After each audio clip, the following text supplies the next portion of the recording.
जय हिंद दोस्तों, मैं सी राहुल गुप्ता वेलकम करता हूं आप सबको अपने YouTube चैनल में। दोस्तों, एमएसएमई एक्ट से रिलेटेड हमारे पास बहुत क्वेरीज आ रही हैं कि सर ये 45 डेज का क्या लफड़ा कर दिया है, हमें कैसे अपने बिजनेस में इसको यूज करना है, कैसे इसको कंप्लाई करना है। तो मेरे साथ आज बहुत ही स्पेशल गेस्ट हैं प्रिंस मित्तल जी। ये चार्टर्ड अकाउंटेंट है, प्लस इनकम टैक्स के केसेस लड़ने में इनको महारत हासिल है और कई सालों का इनके पास एक्सपीरियंस है। तो मैं तालियों के साथ सर का स्वागत करता हूँ। थैंक यू प्रिंस जी कि आप हमारे पास आज इतने शॉर्ट नोटिस पे, मैंने कल ही सर से रिक्वेस्ट किया, सर आज आ गए। सर का शेड्यूल बहुत बिजी रहता है इनकम टैक्स केसेस में, लेकिन फिर भी सर हमारे चैनल पे आए। तो सर, एमएसएमई एक्ट की जो ये नई गाइडलाइंस गवर्नमेंट ने दी है, इसके बारे में थोड़ा सा हमारे व्यूअर्स को बताइए। धन्यवाद राहुल बुलाने के लिए, और मैं धन्यवाद करना चाहूंगा व्यूअर्स का जिन्होंने पहली वीडियोस पे बहुत ज्यादा अच्छा रिस्पॉन्स दिया, बहुत ज्यादा प्यार दिया। और राहुल जी ने दूसरी बार मुझे बुलाया एमएसएमई एक्ट के ऊपर। तो ये आजकल बहुत ज्यादा चाउस मार्केट में है कि एमएसएमई एक्ट के ऊपर क्या होने वाला है, जो नए प्रोविजंस आए हैं वो कैसे कैसे एप्लीकेबल होने वाले हैं एसएससीज के ऊपर, टैक्स ऑडिटर्स के ऊपर, इंडस्ट्रीज के ऊपर, अकाउंटेंट्स के ऊपर, जिनको उन्होंने फॉलो करना है। So let's understand one by one. Rahul, हम 3 या 4 क्वेश्चन ले लेते हैं जिनका बेसिकली आजकल बहुत सारी क्यूरीज आ रही है। हम इस तरफ लिख लेते हैं कि किस क्वेश्चन का हम इस वीडियोस में आंसर देने वाले हैं। सबसे पहले हम देने वाले हैं हु इज एमएसएमई, राइट। पहले हमें यह पता होना चाहिए कि एमएसएमई कौन है, राइट। दूसरी बात, जो सबसे मेजर सेक्शन आया हुआ है, section 43B of income tax act, right. तो हम ये चेक करेंगे 43B किस किस के ऊपर एप्लीकेबल है। यहां पे ना छोटा सा पेज डाला हुआ है, वो भी हम समझेंगे 43B एग्जैक्टली है क्या। तीसरा, यदि मेरी कंसर्न्स के ऊपर एक बार सेक्शन 43B एप्लीकेबल हो गया, so how to comply with, और लास्ट, जब हम अपनी आईटीआर फाइल करेंगे उसमें कैसे उसको फाइल करेंगे, या फिर टैक्स ऑर्डर जो होगा हमारा वो कैसे कैसे करेगा। तो हम अपनी इस वीडियो के अंदर इन चारों सवालों का जवाब लेके चले, ठीक है दोस्तों। तो पहले आते हैं हु इज एमएसएमई। ये बहुत सिंपल है, मैं आपको वैसे बता दूं, ये काफी सारे आपको वीडियोस बहुत मिल जाएंगे। जो मेन क्वेश्चन हमारा फैक्ट रहने वाला है वो इन 2 सेक्शंस के ऊपर रहने वाला है, इन 2 पॉइंट्स के ऊपर रहने वाला है। फिर मैं ब्रीफिंग के लिए आगे बढ़ने से पहले बता देता हूं हु इज एमएसएमई। दोस्तों, एक एक्ट आया था, सबको पता है, थोड़ा सा फिर भी मैं हिंट देता हूं। एमएसएमई एक्ट 2006, जिसके अंदर उन्होंने कुछ डेफिनेशंस लिखी, बाद में गवर्नमेंट ने लिमिट्स को रेज किया, चेंज किया। उस लिमिट्स को मैं थोड़ा सा ब्रीफ कर देता हूं। इसको 3 कैटेगरी में बांटा गया है। फर्स्ट इज माइक्रो, जो बहुत छोटे लेवल की एंटिटीज गवर्नमेंट ने मानी है। उसके बाद small, and third one is medium, right. So हम इसको 2 इसमें चीजें हैं। First is plant and machinery में इन्वेस्टमेंट कितना किया हमने, मतलब हमने अपनी प्लांट एंड मशीनरी में कितने पैसे, कितनी अपनी फिक्स एसेट के अंदर कितना पैसा लगाया हुआ है, that is plant and machinery. Second is our turnover. इन 2 कैटेगरीज पर हम लेके चलते हैं कि हमारी क्या क्या लिमिट हमारी सामने है। सो इसके अंदर माइक्रो के अंदर लिमिट है sir 1 crore plus 1 crore investment plant and machinery, and turnover is 5 crore. यदि आपकी टर्नओवर 5 करोड़ तक की है और आपका फिक्स एसेट्स में इन्वेस्टमेंट 1 करोड़ तक का है, तो आप माइक्रो की डेफिनेशन में आएंगे, गॉट इट। उसके बाद यदि आपका टर्नओवर 1 करोड़ से ज्यादा है, 1 करोड़ से ज्यादा है लेकिन 5 करोड़ से कम है, सॉरी, आपका यदि investment in plant and machinery 5 crore से ज्यादा, 1 करोड़ से ज्यादा है, और इसको मैं चेंज करना चाहूंगा राहुल, 10 करोड़ की लिमिट है ये वाली, नॉट 5 करोड़, 1 करोड़ माइक्रो के लिए और 10 करोड़ स्मॉल के लिए, राइट। और जो टर्नओवर है इसके अंदर, टर्नओवर है 50 करोड़, ठीक है। और जो इन तीनों में नहीं आते वो किस में आते हैं, मीडियम के अंदर। मीडियम के अंदर इसकी लिमिट हो जाती है आपकी 50 crore and it is 250 crore. Example ले लेते हैं, सिंपल सा। आपकी एक एसएससी की जो आपकी है प्लांट एंड मशीनरी के अंदर जो इन्वेस्टमेंट इन एफए है, दैट इज 11 करोड़, राइट। और आपकी टर्नओवर जो है दैट इज 52 करोड़। क्या लगता है आपको क्या होगी वो? 50 करोड़ से ऊपर हो गया है टर्नओवर, और 10 करोड़ से ऊपर प्लांट एंड मशीनरी भी, राइट। तो ये स्मॉल एंटरप्राइज में आ जानी चाहिए। नहीं आनी चाहिए राहुल, यही तो गलती करते हैं हम। क्यों? That is not small, that is not micro. दोबारा समझिए आप। 10 करोड़ तक होनी चाहिए, इसकी एक्सीड कर गई, तो ये आपकी मीडियम एंटरप्राइज बन जाएगी। That is correct. दोनों में से अगर एक, दैट इज करेक्ट, दोनों में से एक भी कंडीशन अगर हम नहीं कर पाए, उसके रेंज में नहीं रह पाए, तो हम अगली लिमिट में आ जाएंगे। यही इसीलिए मैंने क्वेश्चन ड्राफ्ट किया था कि हमारी दोनों लिमिट पूरा होना चाहिए। यहाँ पे क्या हुआ है, हमने सिर्फ और सिर्फ टर्नओवर हमारी 250 करोड़ से नीचे है, लेकिन हमारा जो प्लांट एंड मशीनरी है that is greater than 10 crore. तो हम मीडियम एंटिटी के अंदर जाते हैं। तो बहुत सिंपल है दोस्तों, सिंपल आपको 3 ये लिमिट याद करनी है, 1 crore, 10 crore, 50 crore in plant and machinery, 5 crore, 50 crore, 250 crore in turnover. तो बहुत सिंपल है, आप यूट्यूब पे बहुत ज्यादा मटेरियल अवेलेबल है, तो हम इस पर ज्यादा टाइम नहीं लगाते हैं कि who is MSME. So I believe कि अब आपको समझ में आ गया कि एमएसएमई क्या चीज है, राइट। सो राहुल, हम सेकंड क्वेश्चन पूछते हैं जो बहुत इंपॉर्टेंट है, सेक्शन 43B। सो दोस्तों 43B एक ऐसा सेक्शन है जो गवर्नमेंट लेके आई थी, बहुत पहले लेके आई थी, जिसका मेन इंटेंट ये था कि जो एक्चुअल पेमेंट एसएससी है वो कर दे टाइम से और उसको फर्दर डिले ना करता जाए। तो इस सेक्शन का मेन इंटेंट क्या है कि एसएससी को वो खर्चा तभी अलाउड होगा जब एसएससी उसका पेमेंट कर चुका होगा। एसएससी मतलब टैक्स पेयर, जब टैक्स पेयर उसका पेमेंट कर चुका होगा वो खर्चा तभी अलाउड होगा। ऐसा नहीं होगा कि सामने वाले से बिल आया, आपने अपनी बुक्स पे एज ए मर्केंटाइल सिस्टम डाला और हमने वो खर्चा अलाउड होगा, नहीं। जब हम उसका एक्चुअल पेमेंट करेंगे तभी वो खर्चा हमें राहुल अलाउड होगा। तो इस इंटेंट के साथ सेक्शन लेके आए थे, राइट। तो पिछले बजट में इन्होंने ये क्लोज दया डाला, सेक्शन क्लोज नंबर H। अब इसको आराम से पढ़ते हैं।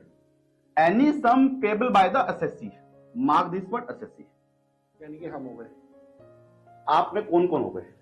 सभी हो गए, हम सब एसएससी। इसको लोकल लैंग्वेज समझते हैं। हाँ जी। सेक्शन 2 सबसेक्शन 7, हम 7 तरह के एसएससी होते हैं, जिसके अंदर सारे आपके इंडिविजुअल, आपकी एचयूएफ, आपकी बॉडी कॉर्पोरेट्स आपके आ गए, आपके आर्टिफिशियल जुडिशियल पर्सन आ गए, आपकी एओपी आ गई, आपकी बीओएस आ गई आपकी, राइट। तो इसमें सब कंपनीज आपकी अवेलेबल है, राइट। सो हम एक बात करेंगे, कोई भी बंदा, चाहे वो पार्टनरशिप फर्म हो, चाहे वो एलएलपी हो, चाहे वो कोऑपरेटिव सोसाइटी हो, चाहे वो कंपनी हो, चाहे वो इंडिविजुअल, चाहे वो एसएससी हो, all the persons are covered under section 43B। So यहां से वन बाय वन चलते हैं।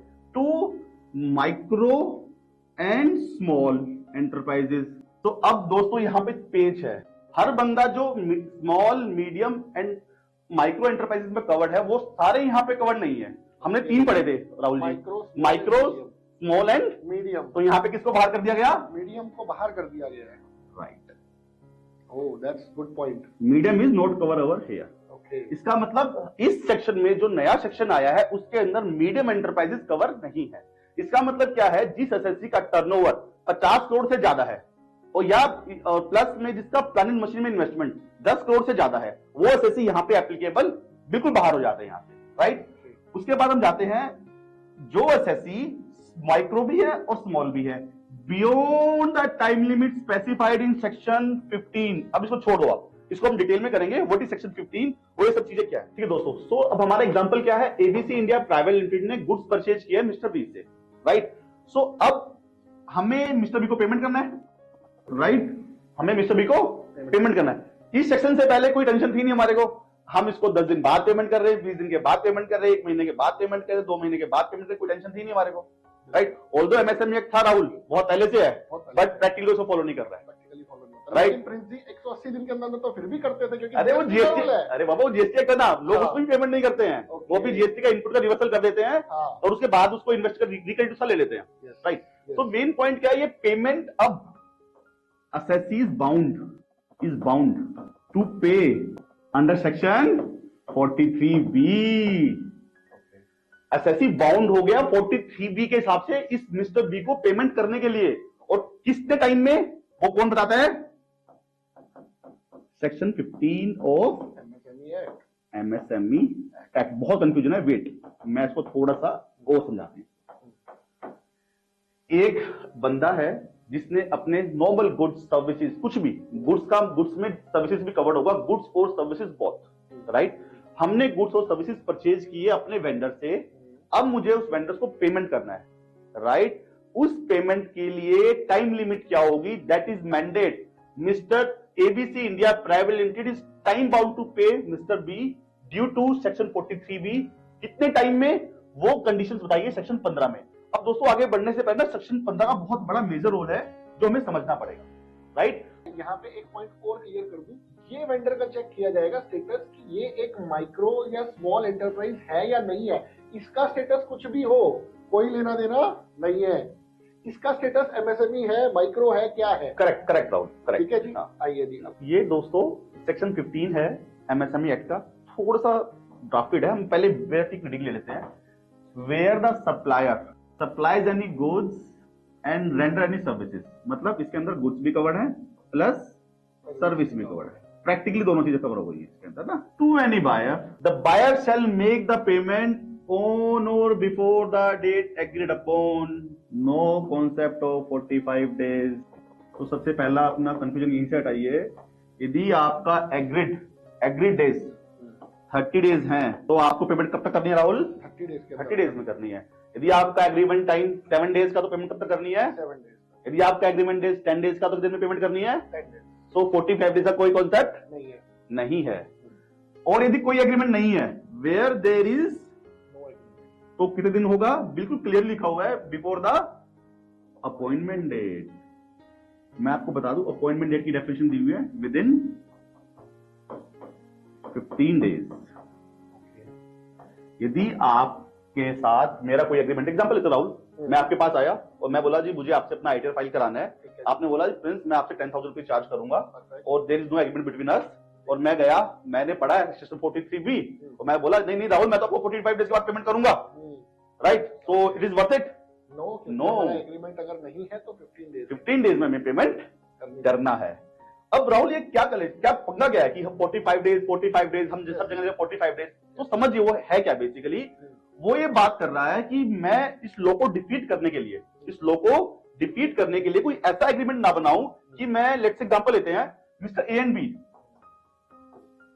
ए बहुत हाई कंडीशन बैठा हुआ, एग्जांपल रिलायंस इंडस्ट्रीज काफी डोमिनेटिंग पावर के ऊपर है और मैं एक छोटा सा वेंडर हूं, मैं इसके पास गया और रिलायंस ने मुझसे कैसा एग्रीमेंट कर लिया कि नहीं सर मैं आपको पेमेंट दूंगा विद इन 180 डेज और मुझे काम चाहिए, तो मैं क्या बोलूंगा? सर ठीक है, जैसा आपको ठीक लगे आप मुझे एग्रीमेंट कर लीजिए। छोटी एंटरप्राइज बेचारों के पास ज्यादा पावर होती नहीं है, राइट? सो इस केस में उन्होंने लिमिट लगा दिया, कोई भी एग्रीमेंट 45 डेज से ऊपर नहीं होगा। तो that is the main point, 45 days. यदि आपका एग्रीमेंट 60 डेज का है तो वो एग्रीमेंट डेट नहीं माना जाएगा, उस एग्रीमेंट को कितना माना जाएगा? 45 डेज। अब इसको हम समराइज करते हैं। अब हमारे केस बनते हैं, एग्रीमेंट हमारे पास है एग्रीमेंट और दिस इज नो एग्रीमेंट। दो ही केस होंगे, या तो हमारा एग्रीमेंट होगा अपने वेंडर के साथ या नहीं होगा। एग्रीमेंट का टाइम लिमिट जो होगा वो वैलिड होगा अप टू 45 डेज।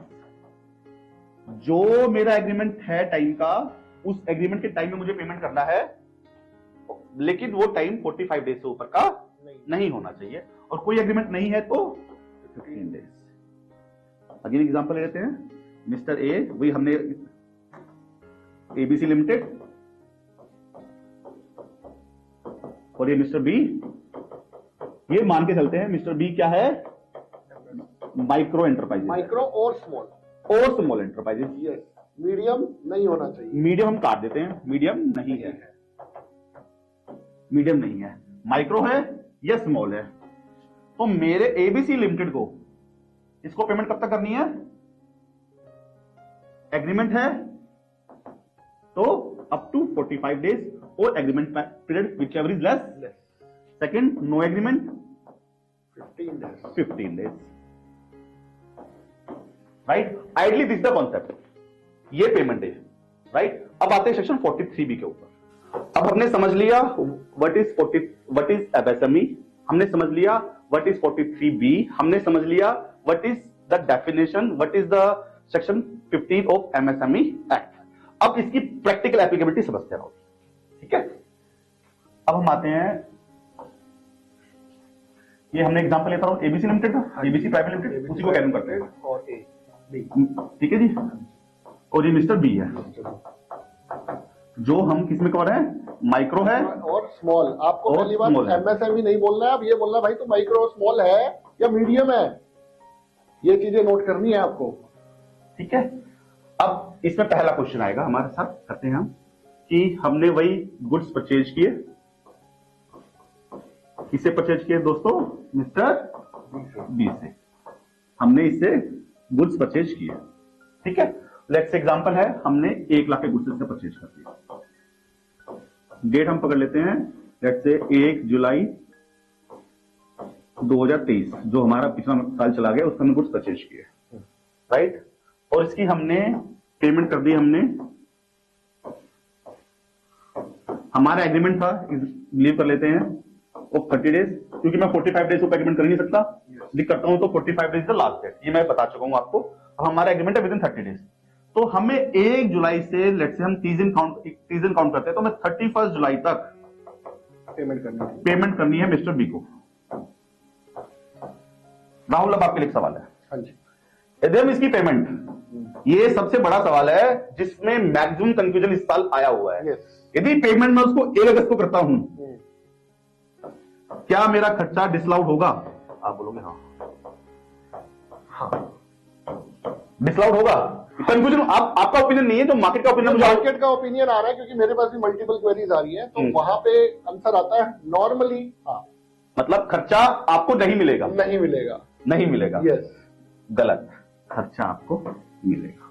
ओके, इसका इंटेंट समझो। मैंने आपको क्या बताया था, जो 43B है, जो 43B है, वो हम देखते हैं जिस साल में आपने पेमेंट किया उस साल में आपको खर्चा मिलेगा। सर, आपने पेमेंट जो है इनकम टैक्स में क्या चलता है, फाइनेंशियल चलता है। हाँ जी। फाइनेंशियल कब से कब तक होता है? 2023 से 24 तक होता है। हाँ जी। तो फाइनेंशियल सेम है, मैंने उसी फाइनेंशियल में पेमेंट कर दिया। जुलाई मेरे को आइडली 31 जुलाई को करना चाहिए था पेमेंट, मैंने 1 अगस्त को पेमेंट कर दिया। अब और बड़ा एग्जांपल ले लो, मैंने 1 अगस्त को ना पेमेंट करके मैंने 31/03/2024 को पेमेंट किया मैंने उसको।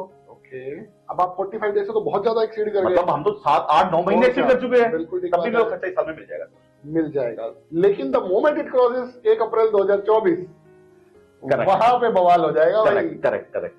सो अब इसको समराइज करते हैं। Clear sir? हाँ, क्लियर कर दो। समझ आ रहा है ना? जब अपनी ABC एंटरप्राइजेस अपनी बैलेंस शीट बनाएगा, यहां पे जब वो अपने सन्ड्री क्रेडिटर्स लिखेगा, जो लाइन आइटम यहां पे आएंगी, असेसी को बस उनको ध्यान देना है। क्लोजिंग बैलेंस पे ध्यान देना है बस। मतलब जो आपकी पार्टियां 31 मार्च 2024 को, जब ये सेक्शन एप्लीकेबल होगा, 24 और 24 ऑनवर्ड, 31 मार्च में, राहुल एक बात और बता दूं, ये सेक्शन लिखा हुआ है 1 अप्रैल 2024 से एप्लीकेबल होगा। इसका मतलब क्या है? That is applicable from assessment year 24-25। Assessment year 24-25 मतलब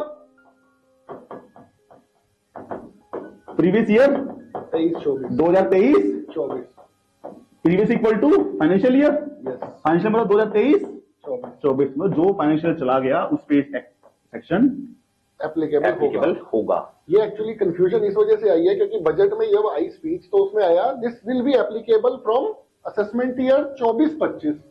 तो हम लोगों का दिमाग काम करा, यार ठीक है अगला साल से एप्लीकेबल है तो 1 अप्रैल 24 से एप्लीकेबल है, तो ऐसा नहीं है। दिस इज एप्लीकेबल फ्रॉम 1 अप्रैल 2023 और जो लास्ट डेट है 31 मार्च 24 वो बिल्कुल आ गई है दोस्तों। सो आपको बैलेंस शीट अपने फाइनेंशियल इस तरह से प्लान करने हैं। स्पेसिफिकली मेंशन जो आपके CFOs हैं, हमारे जो भाई सुन रहे हैं इनको, जो अकाउंटेंट्स सुन रहे हैं, जो आपके क्रेडिटर्स हैं, प्रैक्टिकली जिनसे आप लेट्स से मैं बात करूं, डेट लेते हैं 15th Rahul, yes approximately it is on the final date, because कई बार आपका एग्रीमेंट 30 डेज का भी हो सकता है, नहीं एग्रीमेंट है तो 15 डेज का जो मैंने बताया दैट इज 15 मार्च भी हो सकता है, राइट। सो आपको इस तरह से प्लान करना है, जो भी आपका डेट है कि उसके जितने भी सारे आपकी पेमेंट्स हैं वो सारी आपकी 31 मार्च से पहले क्लियर हो जाएं, राइट। सो आप सबसे पहले क्या देखने वाले हो अपनी बैलेंस शीट के अंदर, जो आपके क्रेडिटर्स हैं कितने इसके अंदर माइक्रो हैं, कितने इसके अंदर स्मॉल है, तो मीडियम हो कोई दिक्कत नहीं है। राइटली सेड राहुल, हमें सिर्फ 2 से सिर्फ फाइंड आउट करने हैं। अब ये फाइंड आउट कैसे करोगे, ये भी अपने आप एक बड़ा चैलेंज है। या तो आप इन सबके इनवॉइसेस चेक करोगे, क्या इनवॉइसेस पे उन्होंने मेंशन किया हुआ है कि ये एमएसएमई में कवर्ड है, माइक्रो है या स्मॉल है या मीडियम है। यदि नहीं कवर किया दोस्तों तो ये आपकी रिस्पॉन्सिबिलिटी है प्राइम सेक्रेटरी। आप उनको ईमेल डालोगे, उनको आप चिट्ठी लिखोगे, कुछ भी लिखो, वर्बली काम नहीं चलेगा, बिकॉज आपका जब ऑडिट होगा, कुछ भी होगा तो आपको वो प्रूव करना पड़ेगा कि आपने उनसे कम्युनिकेट किया हुआ है। कोई व्हाट्सएप नहीं चल पाएगा, या तो आप उनको ईमेल डालिए या उनको आप रजिस्टर्ड पोस्ट से पोस्ट कीजिए, सो दैट कि आपके पास एक डॉक्यूमेंट हो कि आप एमएसएमई में कवर नहीं है। यदि वो आपको रिप्लाई करते हैं yes they are covered, so आप उनको आप रजिस्टर में नाम डालिए उनका, MSME that is called MSME register. हर एक एसएससी को अपना एक एमएसएमई रजिस्टर बनाना है कि वो जिसमें लिखेगा जितने भी उसके वेंडर्स हैं कि क्या वो एमएसएमई में कवर्ड है, यदि एमएसएमई में कवर्ड है तो कितने माइक्रो हैं और कितने स्मॉल है, मीडियम की वो बिल्कुल टेंशन ना ले। ठीक है, तो उन्होंने ऐसा अपना कवरेज बनाएगा वो बंदा। ठीक है राहुल, तो हमने समझ लिया कि कौन से बिल्स ऐसे हैं, कौन सी पेमेंट ऐसी है जिनको उनको क्लियर करना है, और ये प्रोविजन आपको सिर्फ और सिर्फ अपने ईयर पे देखना है, इससे पहले बिल्कुल भी देखने की जरूरत नहीं है। मैं सिर्फ और सिर्फ इनकम टैक्स की बात कर रहा हूं, जो इंप्लीकेशंस आपके एमएसएमई एक्ट में होंगे वो होंगे। एग्जांपल के तौर पे एमएसएमई एक्ट के अंदर आपको इंटरेस्ट देना पड़ता है, वो इंटरेस्ट आपको देना पड़ेगा, ऑल्दो वो एक सेपरेट क्लॉज है कि वो इंटरेस्ट देगा नहीं देगा, प्रैक्टिकल मार्केट में क्या चलता है, दैट इज सेपरेट। मैं सिर्फ और सिर्फ वही बात कर रहा हूं इनकम टैक्स में। इनकम टैक्स में आपको कोई प्रॉब्लम नहीं होने वाला है। इनकम टैक्स में प्रॉब्लम सिर्फ और सिर्फ सेक्शन 43B के अंदर होगा, वो भी 31 मार्च 2024 को, जो आपके टाइटल आउटस्टैंडिंग है। प्रिंस जी, यहाँ पे एक क्वेश्चन और आता है। मेरा 1 अप्रैल 23 का बैलेंस था 50 लाख रुपए एक वेंडर का, क्या वो भी मेरा 31, क्योंकि 31 मार्च 24 का बैलेंस तो आएगा, क्या वो भी मुझे क्लियर करना है 45 डेज? Very good question. तो राहुल, मतलब ये बड़ा प्रैक्टिकल सिनेरियो आने वाला है इस टाइम पे जो आपने सवाल पूछा है। yes. अब आपका सवाल कुछ मैं कंपनी हम सेम लेते हैं, थोड़ा सवाल को बदल देते हैं, इसके 2 बैलेंस बनाते हैं। एबीसी प्राइवेट लिमिटेड 31 मार्च 24, और हम एबीसी इसी कंपनी की बैंक बनाते हैं हम 31/3/23 की। यही आपका सवाल है सर? एक एग्जांपल लेते हैं, आपका ही लेते हैं सर, राहुल गुप्ता का एक कैटर खड़ा हुआ था 1 लाख। ठीक है जी, और सेम कोई क्लाइंट आपका अच्छा नहीं था जिसने आपको पेमेंट नहीं दिया, वो आज भी 1 लाख रुपए खड़ा हुआ है। राहुल आपके नाम से खड़ा हुआ है। ठीक है जी, ठीक है जी। और राहुल कवर होता है, लेट्स बिलीव करते हैं माइक्रो में आ रहा है राहुल। ठीक है, तो 1 लाख। अब हमारा क्वेश्चन यहाँ पे बनता है दोस्तों कि क्या 1 लाख भी यहाँ पे डिसअलाउड होगा? बिकॉज मैंने आपको क्या बोला, जब 31 मार्च 24 की हम लिस्ट ऑफ क्रेडिटर्स बनाएंगे, उसमें हमने 15 बंदे हमारे सामने हैं, तो 15 बंदे हमारे सामने, तो राहुल भी में से एक है जो पिछले साल मेरा क्रेडिटर था। क्या वो आज खर्चा डिसअलाउड होगा? क्या मुझे उसका एक्सपेंस कुछ करना पड़ेगा? तो राहुल मुझे एक बात बताओ, क्या मैंने खर्चा 1 लाख क्लेम किया हुआ इस साल में? मैंने नहीं, ये तो मेरा पिछले साल का खर्चा था। वो तो पिछले साल का खर्चा इस साल आप डिसअलाउड कर सकते हो? मैचिंग कॉन्सेप्ट नहीं, बट सर फीफो मेथड तो फॉलो होगा ना। अरे सर, वो पेमेंट के करेंगे ना उसकी। हाँ, लेट्स से मैंने, although I agree with you, जब आप पेमेंट करोगे तो पहले फीफो मेथड मेंशन होगा, ये पेमेंट हटेगा, उसके बाद कोई नया बिल इस साल में आया तो उसका एडजस्टमेंट होगा। बट यदि सेम अमाउंट यहाँ पे खड़ा हुआ है तो पिछले साल का कोई भी डिसअलाउंस इस साल में नहीं होगा। लेकिन प्रिंस जी, वो करंट ईयर का ही डिसअलाउंस में काउंट हो जाएगा ना। आप एक बात समझिए, बताइए। अगर मैंने 1 लाख रुपए का बैलेंस मेरा ओपनिंग था, राइट, मैं कहता हूँ भाई मैं बड़ा समझदार आदमी हूँ, मैं ये पेमेंट नहीं करूंगा, मैं ड्यूरिंग द ईयर वाली पेमेंट पहले करूंगा, और मैं कह रहा हूँ ड्यूरिंग द ईयर की पेमेंट उसकी मैंने सारी नलीफाई कर दी। राहुल जी, मैं समझ गया था आपका केस, मैं समझ चुका हूँ। हाँ। सो इसमें प्रैक्टिकली क्या होता है राहुल, ऐसा प्रैक्टिकली नहीं होता है। इसके अंदर इन जनरल फीफो मेथड आपका काउंट होता है। हाँ। जब आपकी पेमेंट आती है तो सबसे पहले लेट्स से आपके 3 बिल हैं। ये बिल आपका 31 मार्च 2023 का है, ये 1 अप्रैल 2023 का है, और 1 मई 2023 का है। Unless and until there are specific reasons कि इसका पेमेंट नहीं होगा, माइट भी कोई फीस का डिस्प्यूट है, माइट भी कुछ गुड्स डैमेज थे, माइट भी कोई और रीजंस हैं, तो आपका ये मैनेज हो सकता है। नहीं तो आपका फीफो मेथड ही अलाउड होगा। जो भी पेमेंट आएगा पहले इससे एडजस्ट होगा, फिर इससे एडजस्ट होगा, और फिर से इससे एडजस्ट। आप ऐसे एडजस्टमेंट नहीं कर सकते, प्लानिंग नहीं कर सकते कि आप इनसे पहले एडजस्टमेंट कर लो और इसको आप कैरी ऑन कर लो। तो घूम फिर के प्रिंस जी, 31 मार्च को मेरे क्रेडिटर्स का बैलेंस मेरी लास्ट 45 डेज की परचेज ही होगी। आओ, क्या बात है। इसमें थोड़ा सा मैं एक पेज चेंज करता हूँ। ओके, इसको चेंज करते हैं। ओके, एग्जांपल से समझते हैं कि आपने, मैंने क्या बोला था, हमारी एबीसी लिमिटेड है और ये मिस्टर बी है। इससे हमने इसके केस दूसरा समझते हैं, सर्विस ली हमने इससे सीए की सर्विस ली आईटीआर फाइल करने के लिए। ठीक है जी, हमने सर्विस ली इससे 31 जुलाई को। ठीक है जी, 2023 को।